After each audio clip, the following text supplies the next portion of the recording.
My next question is, per code, there are performance criterias with selective coordination. And, one part of the code might have a selective performance criteria that is much more stringent than another part of the code, but they're both called selective coordination, right?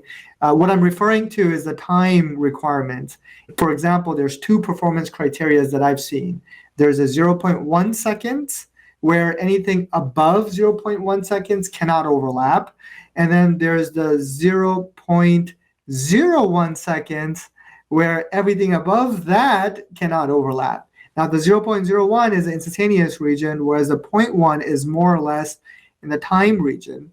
Can you speak a little bit more about these performance criteria and where you would expect one performance criteria versus the other? Sure. With coordination, the more stringent the load, the tighter the coordination is going to be. So areas where they want the 0.01 are going to be extremely sensitive equipment where they don't want things to trip offline to have that hiccup of power. They'll force you to have that coordination. So even in an instantaneous, they don't dump the load and have the lights go out or the specific equipment lose power.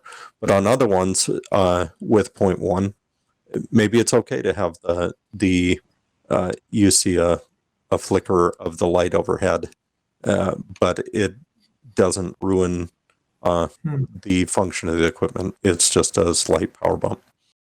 Hello everyone, Abdur Rehman here from AllumiaX Engineering. To learn more and to continue sharpening your technical skills, please subscribe to this YouTube channel, GeneralPAC by AllumiaX, or visit our website at allumiax.com/learn.